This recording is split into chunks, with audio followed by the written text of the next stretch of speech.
الحمد للہ رب العالمین والصلاة والسلام علی خاتم الانبیاء والمرسلین محمد وآلہ وصحبہ اجمعین اما بعد رب اشرح لی صدری ویسر لی امری واحلل عقدۃ من لسانی یفقہوا قولی۔ برادران اسلام، درس قرآن کی اس نشست میں آپ تمام حضرات کا استقبال کرتا ہوں۔ السلام علیکم ورحمۃ اللہ وبرکاتہ۔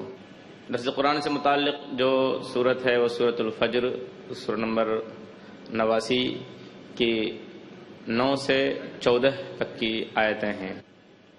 پہلے ہم ان آیتوں کی تلاوت کرتے ہیں، اس کے بعد ان کا ترجمہ اور تفسیر سنتے ہیں۔ اعوذ باللہ من الشیطان الرجیم، میں اللہ کی پناہ میں آتا ہوں شیطان مردود سے۔ بسم اللہ الرحمن الرحیم، اللہ کے نام سے شروع کرتا ہوں جو بڑا مہربان نہایت رحم کرنے والا ہے۔ وَثَمُودَ الَّذِينَ جَابُوا الصَّخْرَ بِالْوَادِ، اور سمود کے ساتھ جنہوں نے وادی میں بڑے بڑے پتھر تراش رکھے تھے۔ وَفِرْعَوْنَ ذِي الْأَوْتَادِ، اور میخوں والے فرعون کے ساتھ۔ الَّذِينَ طَغَوْا فِي الْبِلَادِ، ان سبھوں نے ملکوں میں سر اٹھا رکھا تھا۔ فَأَكْثَرُوا فِيهَا الْفَسَادَ، ان لوگوں نے فساد مچا رکھا تھا۔ فَصَبَّ عَلَيْهِمْ رَبُّكَ صَوْتَ عَذَابٍ، آخر تیرے رب نے ان پر عذاب کا کوڑا برسایا۔ إِنَّ رَبَّكَ لَبِالْمِرْصَادِ، یقیناً آپ کا رب گھات میں ہے۔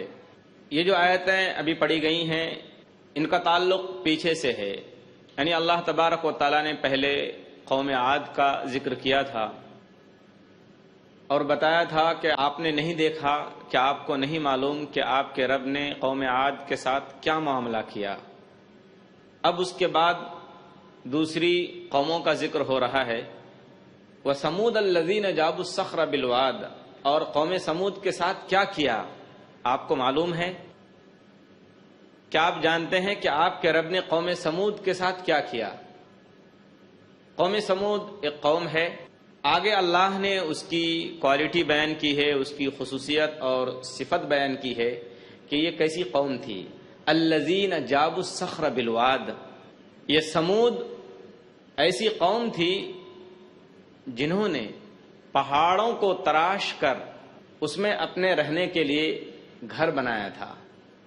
آرام کے ساتھ، اطمینان کے ساتھ یہ بے خوف ہو کر پہاڑوں کو تراش کر ان میں بہترین سے بہترین آرام دینے والے گھر بنایا کرتے تھے۔ آئیے پہلے ہم اس قوم کے بارے میں تھوڑی بہت جانکاری حاصل کرتے ہیں کہ یہ کون سی قوم ہے۔ آپ جان چکے ہیں کہ اس سے پہلے جو قوم جس کا ذکر تھا وہ قوم عاد تھی۔ اس قوم کی طرف حضرت ہود علیہ الصلاۃ والسلام کو اللہ نے نبی بنا کر بھیجا تھا۔ تو حضرت ہود علیہ الصلاۃ والسلام کے ساتھ جو لوگ بچ گئے تھے، اسی قوم کو قوم سمود کہا گیا۔ اسی قوم کو قوم سمود کہا گیا۔ یہ لوگ حضرت ہود علیہ الصلاۃ والسلام کے ساتھ بچ گئے تھے، ان پر ایمان لائے، اور پھر ایمان لانے کے نتیجے میں اللہ نے اس قوم کو بچا لیا۔ یہی قوم کو عاد ثانیہ کہا جاتا ہے، اسی قوم کو عاد ثانیہ کہا جاتا ہے، اور اسی قوم کو قوم سمود کے نام سے ہم جانتے ہیں۔ علماء تفسیر نے لکھا ہے کہ ان کو سمود اس لیے بھی کہا جاتا ہے کہ حضرت ہود علیہ الصلاۃ والسلام اور حضرت صالح علیہ الصلاۃ والسلام، ان کے جد اعلیٰ میں ایک نام ہے سمود، ایک نام سمود ہے، اسی نام کی طرف اس قوم کو منسوب کر دیا گیا، اور جس کی وجہ سے اس قوم کا نام قوم سمود ہے، اور یہی وہ قوم ہے جس میں حضرت صالح علیہ الصلاۃ والسلام پیدا بھی ہوئے اور اللہ نے ان کو اس قوم کے اندر نبی بنا کر بھیجا۔ یہ لوگ کہاں ہیں، ان کی کیا تاریخ ہے، یہ کہاں آباد تھے، اس کے بارے میں جو کچھ ہمیں معلومات ہیں، کتابوں سے جو بات معلوم ہوتی ہے وہ یہ ہے کہ مدینہ سے جب ہم تبوک کی طرف جائیں گے، جہاں مشہور لڑائی ہوئی تھی جس کو غزوہ تبوک کے نام سے جانا جاتا ہے، تو غزوہ تبوک جو جگہ ہے تبوک، تو مدینہ طیبہ سے تبوک جاتے ہوئے راستے میں یہ جگہ پڑتی ہے جس کو اس قرآن کے اندر لفظ وادی کہا گیا ہے۔ چنانچہ قرآن پاک کے اندر حضرت صالح علیہ السلام کا نام 8 جگہ آیا ہے۔ حضرت صالح علیہ السلام نے بہت سمجھایا کہ دیکھو مجھ سے کسی معجزے کا، کسی میراکل کا مطالبہ مت کرو۔ قوم نے کہا نہیں، ہم اس وقت تک تم کو نبی نہیں مانیں گے جب تک کہ تم سامنے کی پہاڑی میں سے کوئی جننے والی اونٹنی، حاملہ اونٹنی نہ نکال کر دکھا دو۔ حضرت صالح علیہ السلام نے کہا معجزہ دکھانا اللہ کے ہاتھ میں ہے، اللہ چاہے تو معجزہ اللہ میرے ہاتھ پر ظاہر کر سکتا ہے۔ لیکن حضرت صالح علیہ السلام نے کہہ دیا کہ دیکھو اگر اونٹنی ظاہر ہو گئی اس کے بعد بھی اگر تم ایمان نہیں لائے تو تم پھر ہلاکت اور بربادی سے نہیں بچ سکو گے۔ قوم نے وعدہ کیا کہ ہاں ہم ایمان لائیں گے۔ معجزے کے بعد معجزہ ظاہر ہو گیا۔ اس سے پہلے یہ آپ اس کی معمولی تفسیر سورہ شمس سورہ نمبر 91 میں سن چکے ہیں۔ معجزہ ظاہر ہوا، اونٹنی ظاہر ہوئی، لیکن قوم کے اندر سرکشی اور بددیانتی اور غرور اور گھمنڈ نے گھر کر لیا تھا۔ حضرت صالح علیہ السلام نے کہا یہ اللہ کی نشانی ہے، اللہ نے اس کو نشانی اور معجزے کے طور پر تمہارے لیے اتارا ہے، دیکھو اس کو چھیڑنا مت۔ ایک دن تمہارے جانور پانی پیئیں گے اور ایک دن یہ اونٹنی پانی پیے گی فلاں گھاٹ میں سے، فلاں جگہ سے، فلاں کنویں سے۔ لیکن قوم کچھ دن تک برداشت کرتی رہی۔ ان لوگوں نے کہا ایسا کیسے ہو سکتا ہے، ایک طرف ہم پوری قوم اور ہمارے جانور اور دوسری طرف حضرت صالح اور ان کی اونٹنی، ان کے لیے ایک دن پانی پینے کا خاص ہو، ایسا کیسے ہو سکتا ہے؟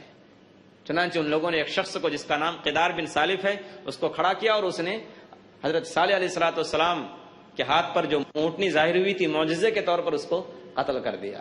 تو اللہ تبارک و تعالیٰ نے اس قوم کو ہلاک کر دیا۔ قرآن پاک میں اس قوم کے ہلاکت کے لیے کئی باتیں بیان ہوئی ہیں۔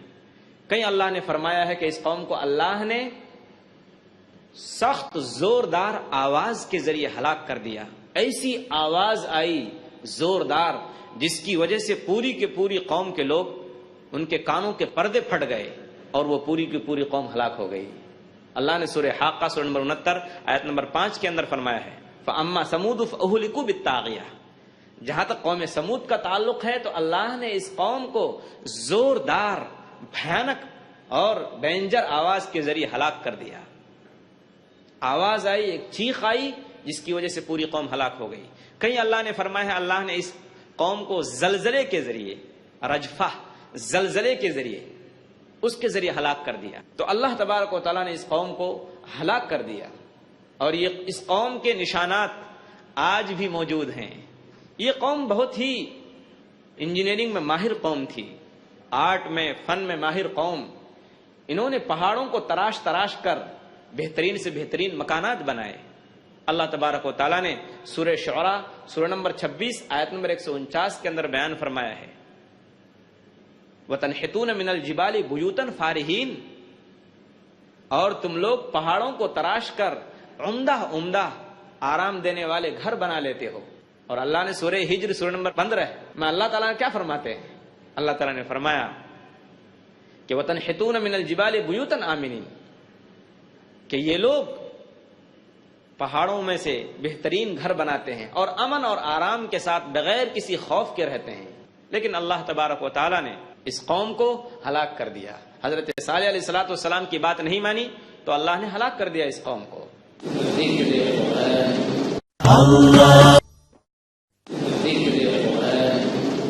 حضرت صالح علیہ السلام کو جھٹلایا، اسی لیے قرآن پاک میں لکھا ہے، اللہ تبارک و تعالیٰ فرماتے ہیں سورہ اعراف سورہ نمبر 7 آیت نمبر 79 کے اندر کہ جب یہ لوگ مر گئے، ہلاک ہو گئے، تو حضرت صالح علیہ السلام افسوس کے ساتھ، رنج اور غم کے ساتھ ان کی لاشوں کے پاس کھڑے ہوئے اور کیا کہا؟ یا قومی لقد ابلغتکم رسالۃ ربی ونصحت لکم ولکن لا تحبون الناصحین۔ اے میری قوم، میں نے تم تک اللہ کا میسج پہنچا دیا، وَنَصَحْتُ لَكُمْ، اور میں نے تم کو نصیحت کی، لیکن تم لوگ ایسے تھے جو نصیحت کرنے والے کو پسند نہیں کرتے تھے۔ اس قوم کے جو نشانات ہیں آج بھی موجود ہیں، ان کے جو کھنڈرات ہیں وہ مدائن صالح میں موجود ہیں، اور جس جگہ حضرت صالح علیہ السلام کی اونٹنی پانی پیتی تھی اس جگہ کو آج بھی فج الناقہ کہا جاتا ہے۔ فج الناقہ یعنی اونٹنی کے پانی پینے کی جگہ۔ تو یہ بہت زبردست قوم تھی، انجینئرنگ میں ماہر قوم، اور انہوں نے بہت بہترین اور عمدہ سے عمدہ بلڈنگیں اور عمارتیں کھڑی کی، لیکن جب اللہ کے سامنے سرکشی کی، نافرمانی کی، حد سے آگے بڑھ گئے، تو اللہ نے اس قوم کو زمین کے اندر ملا دیا۔ یہ صرف عبرت کے لیے بچ گئے۔ تو حضرت صالح علیہ السلام اس قوم کے، قوم سمود کے نبی تھے۔ ایک میں روایت آگے ذکر کرتا ہوں جو علامہ آلوسی رحمۃ اللہ علیہ ایک بہت بڑے عالم دین ہیں، ان کی تفسیر ہے عربی میں، روح المعانی کے نام سے مشہور ہے۔ اس میں انہوں نے ایک روایت نقل کی ہے کہ حضرت صالح علیہ السلام حضرت صالح علیہ السلام کے ساتھ صرف 120 لوگ بچ گئے تھے، صرف 120 لوگ، اور تقریباً 4000 گھرانے اس تباہی میں اور اس عذاب کے اندر برباد ہو گئے تھے۔ 4000 گھرانے، 4000 آدمی نہیں، بلکہ بقول مولانا مودودی صاحب رحمۃ اللہ علیہ کہ اس سے اندازہ ہوتا ہے، ان کی عمارتوں اور بلڈنگوں سے اور ان کی بستیوں سے اندازہ لگتا ہے کہ ان کی تعداد، ان کی آبادی اس وقت جب صالح علیہ السلام نبی بنا کر بھیجے گئے تھے لگ بھگ 4-5 لاکھ ہوگی۔ 4-5 لاکھ لوگوں کو کم و بیش کچھ بھی ہو ہلاک ہو جانا یہ معمولی بات نہیں ہے۔ کس لیے ہلاک کیا؟ ان کی سرکشی کی وجہ سے، نافرمانی کی وجہ سے۔ وقت کے نبی کو انہوں نے جھٹلایا اور ان پر ایمان لانے سے انکار کر دیا، ان کو بیوقوف کہا، ان کو دیوانہ کہا، ان کو مجنون کہا، ان کو پاگل کہا۔ تو اللہ نے اس قوم کو ہلاک کر دیا اور ان کے لیے اور ان کو عبرت کا ذریعہ بنا دیا دوسری قوموں کے لیے۔ اس کے بعد جو دوسری قوم ہے جس کا ذکر ہے وہ ہے فرعون ذی الاوتاد۔ اور فرعون کے ساتھ کیا کیا، کیا آپ کو معلوم ہے کہ اللہ نے فرعون کے ساتھ کیا کیا؟ کون فرعون؟ ذی الاوتاد۔ اوتاد بولتے ہیں کھونٹی کو، میخ کو، بڑے بڑے کیلے کو۔ وہ فرعون ذی الاوتاد، اور میخوں والے، کھونٹوں والے فرعون کے ساتھ کیا کیا؟ اب یہاں سب سے پہلی بات یہ آتی ہے کہ میخوں والا کا مطلب کیا ہے؟ اوتاد کہتے ہیں میخ کو، کھونٹی کو، بڑے بڑے کیلے کو۔ اس کا مطلب کیا ہے؟ اس کے کئی معنی بیان کیے ہیں امام ابن کثیر رحمۃ اللہ علیہ، جن کی تفسیر ہمارے سامنے ہے۔ یہ کہتے ہیں، انہوں نے حضرت ابن عباس رضی اللہ تعالی عنہما کی ایک روایت ذکر کی ہے کہ اوتاد سے مراد فرعون کا لشکر ہے، فرعون کی فوج ہے، اس کی آرمی ہے۔ کیوں؟ اس کی آرمی کو، اس کی فوج اور اس کے لشکر کو اوتاد اس لیے کہا گیا کہ یہ اپنے لشکروں اور فوجوں کے ذریعے ہی اس کی حکومت باقی تھی، اور یہی لوگ اس کا ہر موقع پر ساتھ دیا کرتے تھے۔ بعض دوسرے علماء تفسیر کہتے ہیں کہ اس کے دوسرے معنی بھی ہو سکتے ہیں۔ ذی الاوتاد میخوں والا کا مطلب جس طریقے سے فوجوں والا ہو سکتا ہے کہ جس طریقے سے فوج کسی کی حکومت باقی رکھتی ہے، تو فرعون کو میخوں والا اس لیے کہا گیا کہ جس طریقے سے خیمہ ہوتا ہے، ٹینٹ ہوتا ہے، شامیانہ، اس کو جمانے کے لیے کھوٹوں کی ضرورت رہتی ہے، اس کو جمانے کے لیے کھوٹوں کی ضرورت پڑتی ہے۔ تو گویا کہ فرعون میخوں والا تھا، کھوٹوں والا، یعنی اس کے جو لشکر تھے، اس کی جو فوج تھی، اس کی جو آرمی تھی، ان لوگوں نے اس کی حکومت کو، اس کی سلطنت کو باقی رکھا تھا۔ دوسرا مطلب یہ ہے کہ وہ لوگوں کو کھونٹوں میں گاڑ کر عذاب دیا کرتا تھا، پاؤں میں اور ہاتھوں میں کھونٹیں گاڑ کے ان کو عذاب دیا کرتا تھا، اس لیے اس کو میخوں والا کہا جاتا ہے۔ یعنی وہ فرعون جو میخوں والا تھا، جو کھونٹوں والا تھا، یعنی کھونٹوں کے ذریعے جو لوگوں کو عذاب دیا کرتا تھا۔ امام ابن کثیر رحمۃ اللہ علیہ نے اس پر ایک بات اور ذکر کی ہے کہ اس کی ایک وجہ یہ بھی ہو سکتی ہے کہ فرعون کی جو بیوی تھی آسیہ، جو ایمان میں داخل ہو چکی تھی، مسلمان ہو چکی تھی، اس نے اس کے چاروں ہاتھ پیر کو کھونٹے گاڑ دیے، اور اس کے بعد اس کی پیٹھ پر ایک پتھر مار کر اس کی جان لے لی، اپنی بیوی کی اس نے جان لے لی، جس لیے فرعون کو میخوں والا کہا جاتا ہے، کھونٹوں والا۔ ایک اور بات ذکر کی ہے، ہو سکتا ہے یہ بھی صحیح ہو، کہ فرعون ذی الاوتاد، کھونٹوں والے فرعون کا مطلب ہے اہرام مصر۔ اہرام مصر کس کو کہتے ہیں؟ مصر کے اندر آج بھی وہ عمارتیں موجود ہیں جو 3 میناروں والی عمارتیں ہیں، پیرامائڈس عمارتیں ہیں، ان کو اہرام مصر کہا جاتا ہے۔ وہ دریائے نیل کے بالکل قریب میں واقع ہیں، وہ سینکڑوں سال کے باوجود بھی بالکل جمی کھڑی ہے، جس سے فرعون کی شان اور شوکت ظاہر ہوتی ہے، اور اللہ نے اس کو عبرت بنا دیا ہے کہ دیکھو اتنی بڑی بڑی بلڈنگوں والے لوگ زمین کے اندر ہلاک ہو گئے، ان کا نام و نشان نہیں ہے۔ الذین طغوا فی البلاد، اب آگے اللہ سب قوموں کا ذکر کرنے کے بعد تینوں قوموں کا آگے ایک بات بیان کرتے ہیں۔ کیا ہوا؟ ان لوگوں نے کیا کیا؟ الذین طغوا فی البلاد، قوم عاد نے سرکشی کی ملک میں، قوم سمود نے سرکشی کی ملک میں، اور فرعون اور اس کی قوم نے سرکشی کی ملک میں۔ الذین طغوا فی البلاد، طغوا فی البلاد کا مطلب طغا بولتے ہیں، لفظ طغا حد سے بڑھ جانا۔ تو پہلی چیز یہ بتائی کہ یہ لوگ حد سے آگے بڑھ گئے، حد سے آگے بڑھ گئے۔ کس چیز میں؟ شرک کرنے میں، کفر میں، لوگوں کے ساتھ ناانصافی اور ظلم کرنے میں، اس میں یہ لوگ حد سے آگے بڑھ گئے۔ اس کے بعد کیا ہے؟ فَأَكْثَرُوا فِيهَا الْفَسَادَ، اس کا نتیجہ کیا ہوا؟ تو ان لوگوں نے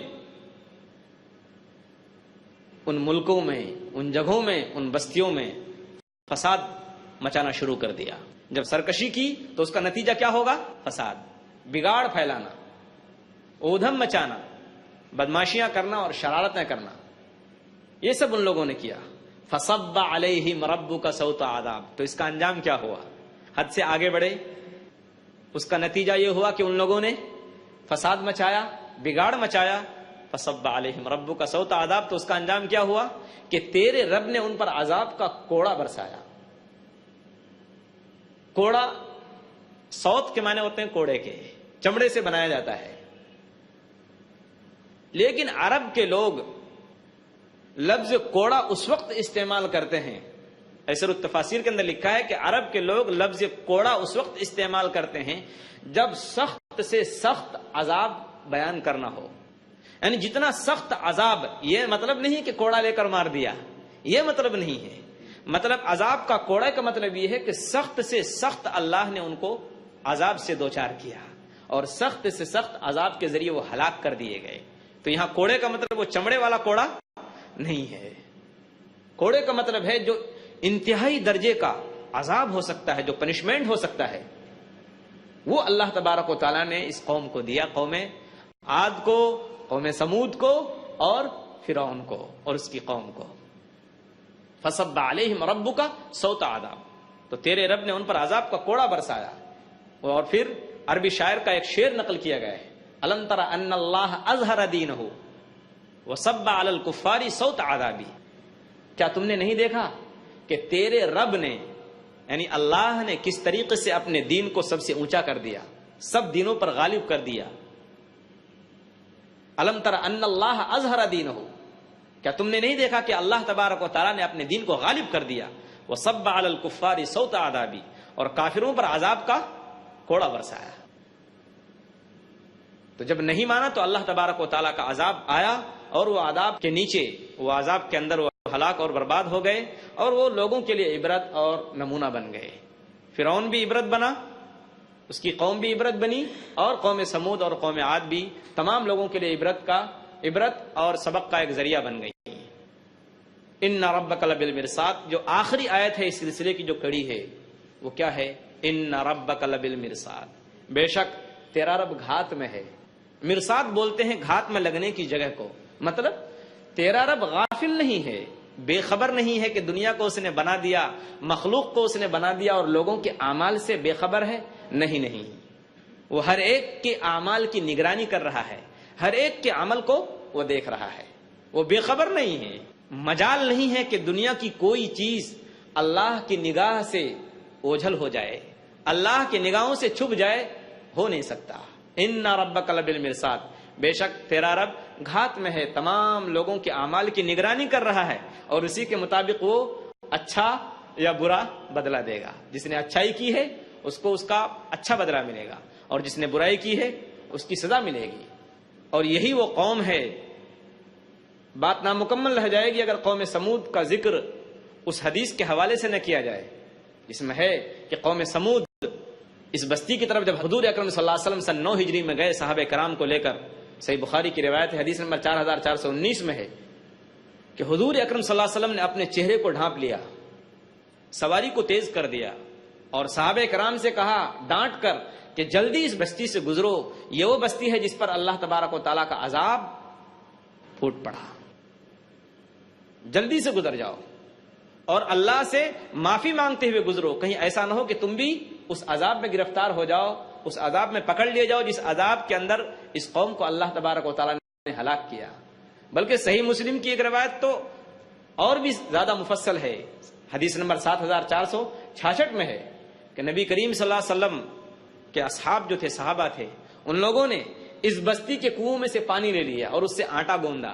حضور اکرم صلی اللہ علیہ وسلم کو جب معلوم ہوا تو آپ صلی اللہ علیہ وسلم نے منع فرمایا کہ سارا پانی پھینک دو، بہا دو، اور جو آٹا تم نے گوندا ہے اس پانی سے، اس آٹے کو جانوروں کو کھلا دو، تم اس کا استعمال مت کرو، کہیں ایسا نہ ہو کہ اللہ تعالیٰ تم کو بھی ہلاک کر دے۔ بلکہ مسلم شریف کی ایک اور روایت ہے، حضور صلی اللہ علیہ وسلم نے فرمایا، حدیث نمبر 7464 کے اندر نبی کریم صلی اللہ علیہ وسلم نے فرمایا کہ جب اس بستی کے پاس سے گزرو تو رو کر گزرو، اگر رونا نہیں آتا ہے تو بستی میں داخل مت ہو، اگر رو نہیں سکتے، اگر آنکھوں میں آنسو نہیں آتے تو تم واپس ہو جاؤ، اس بستی میں داخل مت ہو۔ یہ ایسی بستی ہے، اللہ تبارک و تعالی ہماری اور آپ کی حفاظت فرمائے، اللہ تبارک و تعالی ہمیں وہ اعمال کرنے کی توفیق دے جس سے اللہ خوش ہوتا ہے، اللہ تبارک و تعالی ہماری اور آپ کی ان تمام اعمال سے حفاظت فرمائے جن سے اللہ کا غضب بھڑک اٹھتا ہے، جس سے اللہ ناراض ہوتا ہے۔ بس میں اسی پر اپنی بات ختم کرتا ہوں، وآخر دعوانا الحمدللہ رب العالمین۔